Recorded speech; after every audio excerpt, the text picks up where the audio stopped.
about 7 o'clock in the morning. I'm walking along the incredibly quiet streets of Glasgow where the march was yesterday. There's strewn banners everywhere and it's pretty tidy, but there's a few things left over. You can definitely see there was evidence of lots and lots of people here yesterday. 150,000, many are estimating for this march, which was amazing. And I am making my way through the streets into the Climate Negotiation Centre. It's early in the morning. We were all up pretty late last night, the inevitable middle of the week parties. It's Sunday morning. So this is basically the only sort of off day in the middle of the COP. But it's not really an off day. And I'm going to find my way in. And I'm going to find my friend Nigel Topping, the high-level climate action champion. And I want to find out from him, how do we think about where we are now, halfway through the COP? It really has been a city of two tales. The story on the inside has been full of optimism and commitments and claims that we're, if not there, then certainly bending the curve towards where we need to be. And on the outside, it's been met with this sense of, it's all hot air, it's all blah, blah, blah. You say these things and then you don't do them, and you can see why that's being said. I mean, this is certainly not the first time countries have come together and made big commitments. And in general, they've not been met in the way that it's been claimed that they would do. So Nigel's right on the heart of that. He's close to what's going on. He's close to the numbers. How do they add up? So that's what I want to talk to him about. Let me go through security. Hey there. Do I go, sorry to interrupt your breakfast, yeah. Do I go this way to get to the Crown Plaza? Yeah. Oh, it's nice and calm here today, isn't it? I know, right?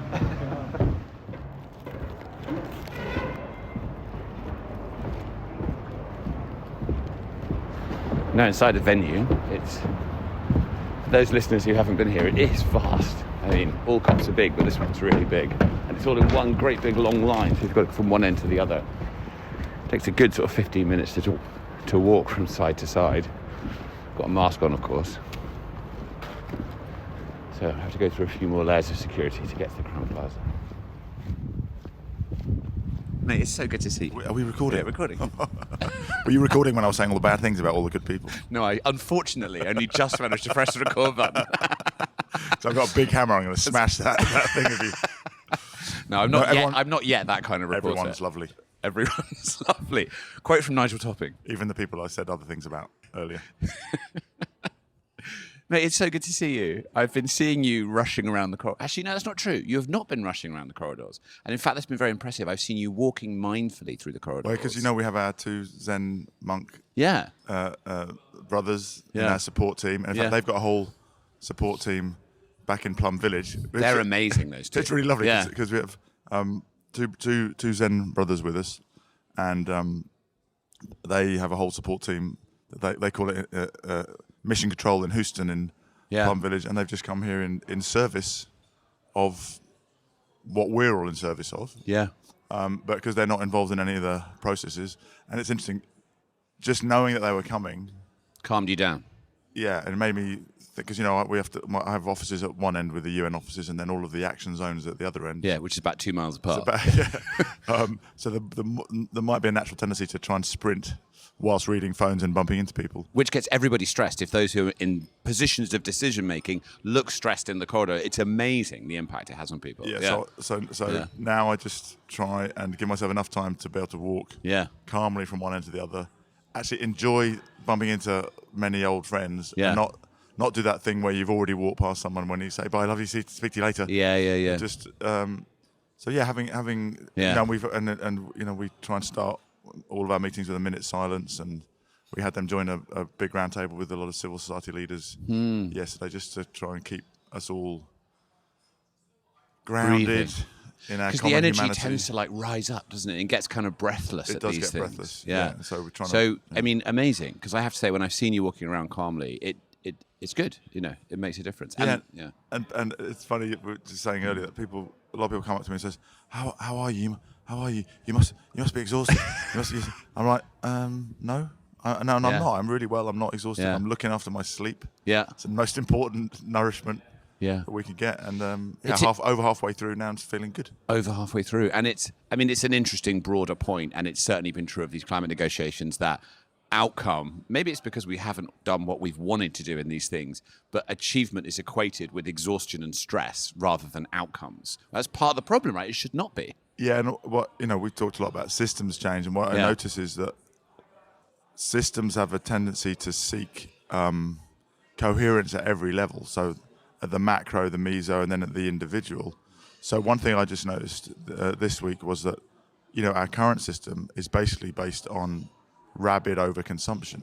That's one of the things that we're trying to reverse, right? Sure. We need to change economic models so that they work within planetary boundaries, so that growth at all costs is not rewarded, especially physical throughput growth. And then I noticed a tendency when we put on an event, so somebody who's working towards that stable economic future within planetary boundaries, that the approach to the event will often be to cram as many possible as many people can. So we have 8 people in the panel and 23 speakers in 1 hour. And I'm like, I just noticed, that's just another... It's a workshop manifestation of the thinking behind capitalism. Absolutely. Yeah, exactly. Yeah. So we have overconsumption built into a panel, and then that panel becomes stressed and everyone's rushing. And I was like, we just have to let go of the fact that you can't have everything at once all the time. And if we had half as many people in some of those sessions, it would be calmer and more informative and more interesting and more engaging instead of just more stress. Yeah. Now, I want to ask you, so it's Sunday morning. We're sitting here, we just had breakfast in the Crowne Plaza in the Blue Zone. And I want to ask you, how should we think about what's happened so far? I've obviously had a very different view of it from you, but it just seems so much a city of two tales. Yeah. There's been amazing announcements, actually, incredible, and culminating in the realization that if fully implemented, everything that's happened thus far after the first week would keep us to 1.8 degrees. And honestly, if we'd known in 2015 we'd get to this point by now, we'd have bitten your arm off, right? This is incredible progress from then. At the same time, I was at the march yesterday, and I've spoken to many who are involved in the civil society movement, and people are like, this is all bullshit. These promises have been made before. We're back at the table. We're saying the same things. Nothing's different. When are you going to stop greenwashing and wake up? So, it's quite weird to see how those two poles get pulled apart. So how do you think about that? Well, first of all, I think recognizing that both of those realities are here, that on the one hand, there is a massive increase in ambition and commitment from governments, investors, businesses, cities, states and regions. I went to a dinner last night with the Under 2 Coalition, which is going to become a net zero coalition. That's nearly 300 states and regions, from Scotland to Baden-Württemberg to KwaZulu-Natal. It's amazing. To California, to Chungnam province in Korea. Half of the world's economy and a quarter of the world's people. It's a pretty significant group, right? We're going to their General Assembly today where they'll adopt that sort of new membership criterion. So there is real momentum at every level of government and in the real economy, and there's real rage, frustration, skepticism, justified because we're at COP26 and emissions are still rising. Yeah. So the question is, how does that dichotomy get bridged? Yeah. And does the elastic band snap?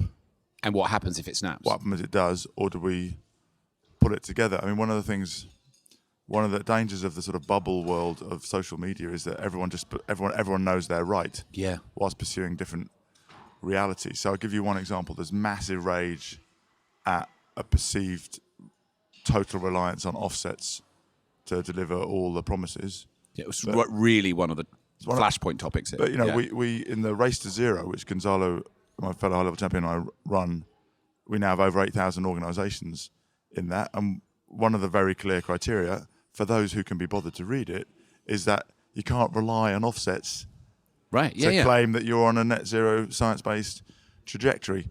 So what I realise is we have to find ways to have the conversations between people who hate each other. Yeah. And that's hard, right? Because they don't necessarily even want to be in the same room. We tried it. We did when Race to Zero started really picking up. We started getting a lot of net zero is not zero, and greenwash bullshit, blah blah blah.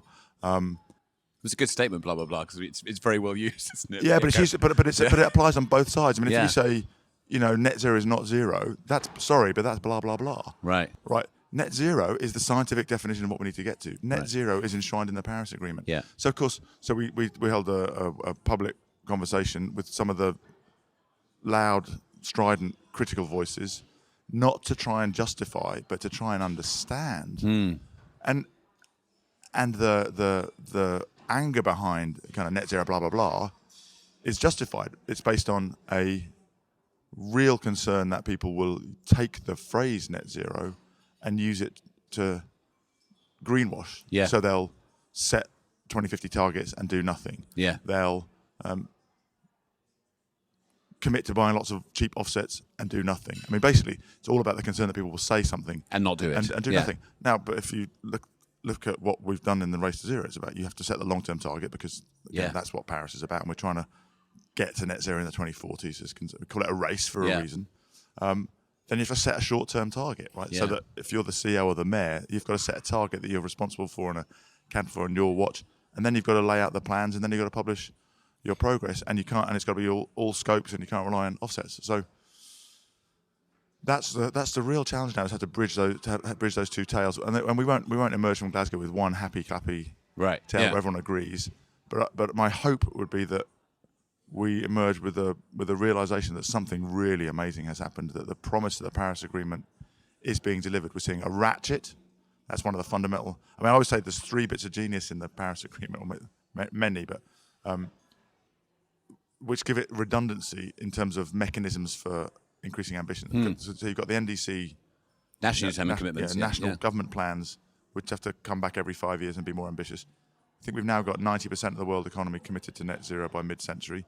I know that includes China 2060 and India 2070, but China's always under-promised and over-delivered. Right. And the India commitment contains incredible commitments to be delivered in this decade, right? So there are other things in there. Yeah, exactly.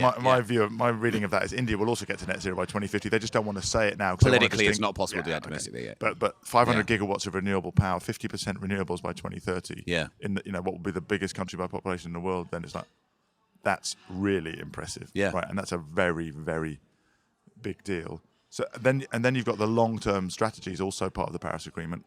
So, and we've seen that already, that often when a country politically maybe can't talk much about short-term policy, there's still enough freedom to talk about a long-term plan. And then there's the welcoming in of the non-state actors, the cities, the businesses, the investors, the states and regions. So what we're seeing here is all 3 of those ratcheting and influencing each other. We talk about the ambition loop.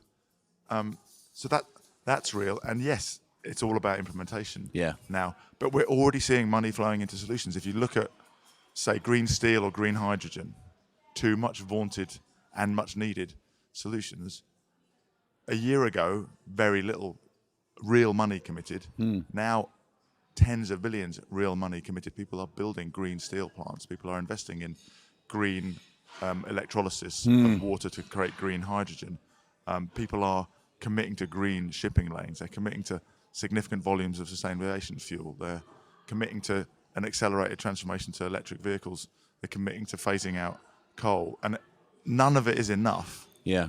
But Gonzalo has a great phrase. He says, we need to look at the movie, not just the still. Because if you look at the snapshot, you tend to focus on all the gaps and the problems. If you look at the trajectory, before Paris, we were on something like a 6-degree trajectory. After Paris, more like 4 degrees. Coming into Glasgow, 2.7. Maybe, and the key is, if all implemented, maybe we've broken the 2-degree barrier now. And if we can update plans much more regularly than every 5 years, maybe we can be within shouting distance of 1.5. No, it's again, I just want to stay on this thing for a bit because, like, for example, one of the things that's come out this week that I think has been most remarkable has been the forest commitments, right? Which has been in enormous amounts of preparation, and it's incredibly cleverly constructed, right? Because it's 100 countries that have committed to halting and reversing deforestation by 2030, but it's backed up by a whole range of other supporting commitments by other stakeholders, like investors who are going to shift capital, and agricultural commodity companies who are going to change their supply chain. So if you look at that and if you study it, and I spent a bit of time looking at it, I'm like, this is completely different to, for example, the New York Declaration on Forests. That was a statement in 2014, but it almost feels like we're kind of the boy who cried wolf. because in 2014 we said we'd end deforestation, and it's gone up by 48% since then. We come back now with another statement that looks on the surface to be similar, and as a result of that, there's an enormous outbreak of skepticism in looking at it.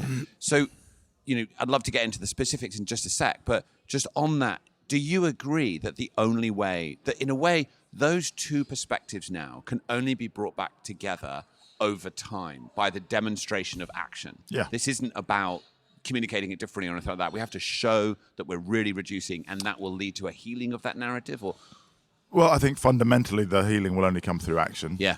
I do think that sometimes the proclamations of victory are a bit too boosterish. Yeah. And a bit more humility and recognition. Yeah. That the feeling of deja vu is justified. Right. The New York Declaration is a really good example.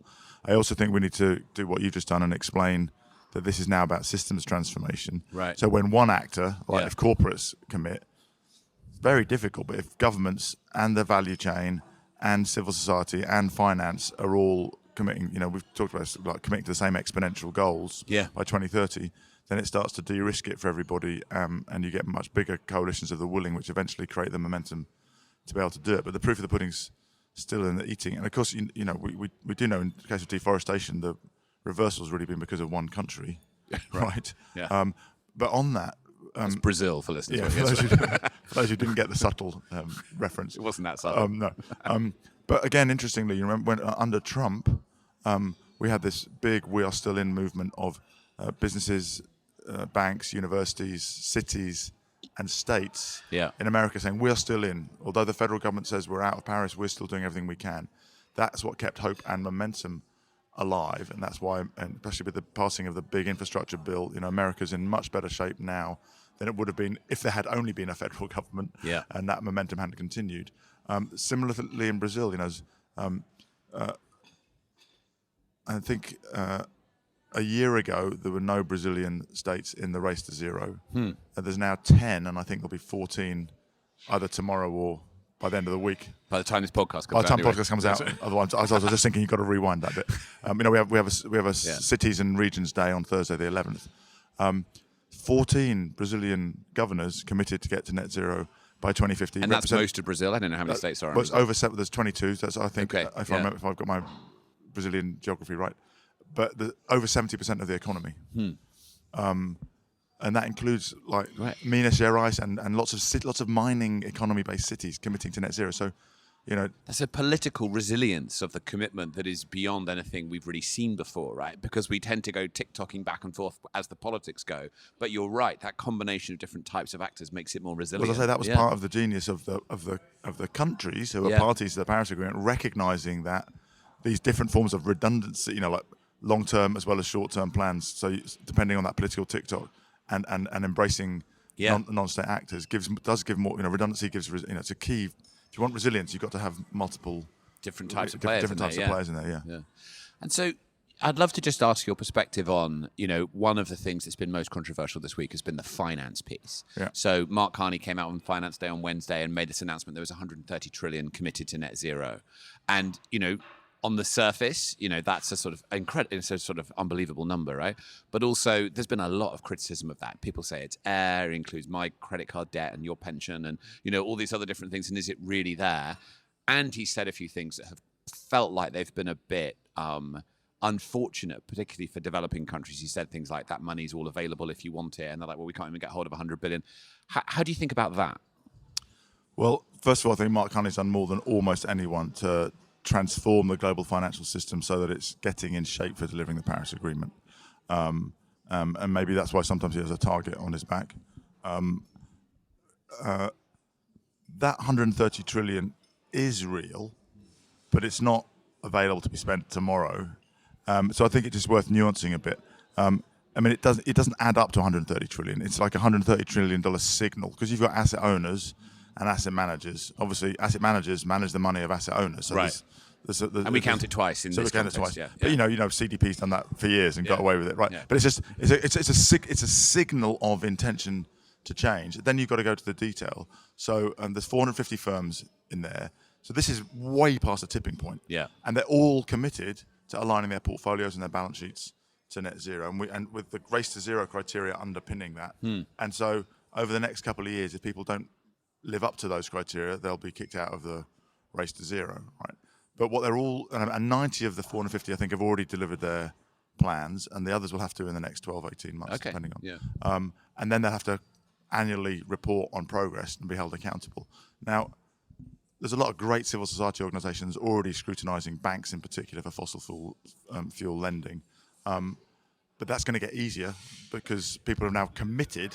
So it's not just you're doing the wrong thing, but you said you'd do the right thing and you're doing the wrong thing. Yeah, right. So it's a gift to campaigners.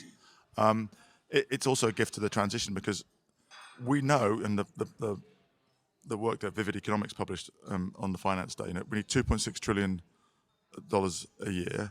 That's a multiple of what? That's to transition the global economy. Transition the global economy. Okay. And a lot of that investment has to go into emerging markets. There's no way to get to net zero with a dirty investment trajectory in emerging markets and a clean one in the global north. Most of the city growth, most of the infrastructure growth will be in emerging markets. So for me, what the really exciting thing is, a lot of the negotiations are trapped in a 1992 worldview. With the folly that China and Korea are developing countries. Right. All right. I mean, China's a special case. It's the biggest, it's the big gorilla in the room, but it's not the same as Sudan or Barbados. Yeah. Right. And Korea is a fully developed country. Right? So, second of all, it's trapped in there's also a victim trap, which says that the only solution from us as poor victims is that you, as the perpetrators, give us more money. I mean, there's the truth of the climate injustice behind that. But in my conversations with people from small island states and vulnerable sub-Saharan African countries, they're fed up with that victim narrative. They're not pathetic, hopeless creatures sitting around waiting for help. They're resourceful, motivated, empowered peoples, communities, countries getting on with doing the best they can, and they need more solidarity. Yeah. Right. But it doesn't always come in the form of just a handout, right? Yeah. What we need is more intellect as well as more cash. I think one of the traps of a negotiated process with that dynamic is that it becomes unallowable to discuss the fact that the enabling conditions in many countries are not there for private capital to flow. The fact that the MDBs are often multilateral development banks are often not focusing on bringing in as much money as possible to create as much impact as possible, but are measuring themselves against their what I would call a front of pipe target. Why is the World Bank number one target that we're going to use 35% of our funds on climate rather than we're going to use those 35% to bring in X trillion of private sector money? Why is it only 35%? And why is it only 35%? Why isn't it 100% aligned? So I think that the 130 plus is real, but in the sense that it's a massive signal. Yeah. It's not real in the sense that if you add it up, you get to 130 because there's overlap. And it's not real in the sense that it's not available to be spent today. And it won't be available to be spent today in a country with without the rule of law, with endemic corruption, that's still investing massively in fossil fuel subsidies. You can't expect people to invest in green energy in a country that is still investing in fossil fuel subsidies, like a negative carbon price. So my hope is that signal helps the limited amount of public finance be better focused at grants where it's really needed, like in the least developed countries, and in helping work with governments in emerging markets to create the conditions for much more private capital to flow. I went to Kenya earlier in the year in a rare window in the COVID restrictions, and that was one of the things which inspired us to work during the World Leaders Summit to have a little interlude looking at some of the solutions which African governments are leading. We launched the African Green Finance Coalition. We've launched the African Green Hydrogen Coalition. There's a lot of big commitments. The Global Energy Alliance. Potentially 10 billion of philanthropic and MDB money to leverage in 100 billion to deliver energy access for 1 billion people. So basically, to end the energy access crisis. most of which is It's in an amazing Sub-Saharan project. I Southern love that. Africa. Yeah. So yeah. if you pick through all the announcements last week, one of the most exciting things for me is that actually quite a lot of them are focused on emerging and developing Yeah. countries with real financial commitments from philanthropists, from governments, and from the private sector. And that is the bit that I think will really heal this. So action is one thing, as you said, like the promises being met with action. That only time can do that. But the other thing, and I think with an African presidency next year, we'll see a lot more focus on it, is really addressing the problem solving we need. It's not you can't just throw money at complex problems. You have to engineer your way through them in this multi-stakeholder way that you referred to earlier. So that's my hope, that next year we start to see the real evidence of action and we start problem solving. Don't just say we need more money for loss and damage. How? Where from? We need to break that down. And again, we need redundancy. We need more than one solution. It's so interesting. I mean, we need to get this is something we've talked about for years, like the system change narrative, in order to demonstrate how multiple players can come together in a mutually self-supporting way to shift economies, shift the trajectory of the planet. Actually, it just feels like we're beginning to kind of get our arms around that and think about that in a kind of proper way. I know you've been a deep thinker on that for a long time. I want to ask you about China. I know you're not specifically not responsible for China. But I mean, Joe Biden came here and criticized China heavily. Of course, he himself didn't sign up to the Coal Pact anyway, which China also didn't sign up to. Xi Jinping wasn't here. The nationally determined commitment that, if you think back a few weeks ago, we were all really hoping that China would come forward and, bring forward the peaking date from 2030 to sometime in the 2020s, net zero sooner than 2060. They didn't do that. We know that Minister Xia was closeted with John Kerry for 3 or 4 days in London last week, but we haven't heard anything, or at least I haven't, in terms of what was said. I mean, is it a disappointment how China's shown up here? Look, when it's the biggest, when you have the biggest emitting country not bringing their head of state and not coming with anything new yet. Yeah, that's true. Only halfway through. I remain open to pleasant Stubbornly surprises. Optimistic. Yeah.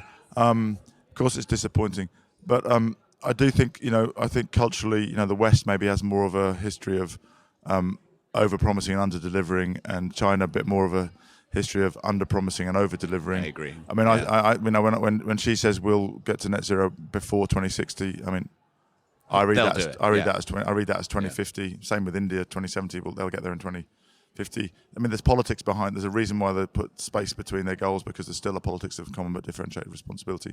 I mean, I think the danger is that the West, particularly America, falls into the trap of believing its own trope about the West being the saviors of the world and China being the problem. Yeah. I mean, that's just not borne up by the facts that China is the country that's driven the cost down in solar, in wind, in batteries, in electric vehicles. That's so true. And as a result of that, gained a global industrial competitive advantage. So if you think that by criticizing China, you're going to slow them down in getting a competitive advantage in the next 4 industries, like green hydrogen, green steel, green cement, sustainable aviation fuel, then you might be choosing to export jobs to China. So I think if John Kerry was in this conversation here, my advice would be focus a little bit on your own industrial competitiveness. Yeah. And make sure you're industrially, and therefore in terms of emissions, ahead of China, rather than this sort of rather chippy and zero-sum game. Right, yeah, which feels narrative. a bit pre-Paris into the narrative. Yeah. All right, mate. This has been really helpful. It's been so nice to see you. I've got to ask you, 1 week to go. Give us one thing you're outraged by and one thing you're optimistic about. I've had some really moving encounters with farmers groups and indigenous leaders, and it's been very moving. Right, and this is why I understand the outrage, because all of the structural inequalities in the current global economic system are thrown into harsh relief by climate change. You know this. I was in Bonn at the UNFCCC headquarters a few weeks ago, and I walked through that big foyer where there's a picture of the Paris Agreement. There's a lot of men in dark suits and about 10 women out of 200.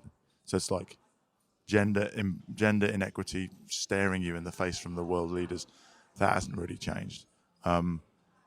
Farmers like being squeezed by the global food system, actually to do what they don't want to do and deplete the land, and indigenous peoples, like again being squeezed. So those meetings for me have been really quite deeply moving. I mean, more sort of sadness and outrage, mixed. Yeah. And then the optimism comes from the fact that I think we are seeing this system change of multiple actors, and on the indigenous peoples, the forest deforestation commitments. There's a lot of really very clear commitment to and involvement of forest-dwelling indigenous peoples, and recognition that without their engagement, their involvement, then nature-based solutions, as we call them, will not be either just or sustainable, and therefore will be, if we don't include the guardians of the land, then we'll be likely to be back in the situation of deja vu and having made big promises and not delivered on them.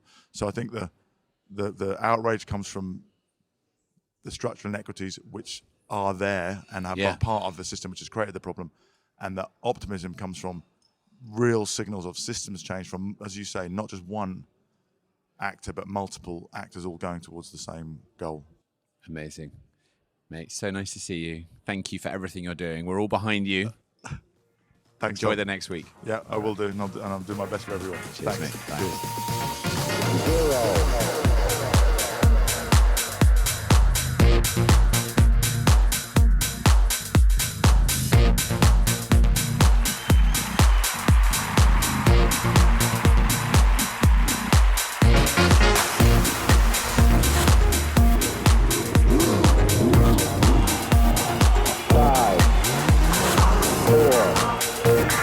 Three, two, one.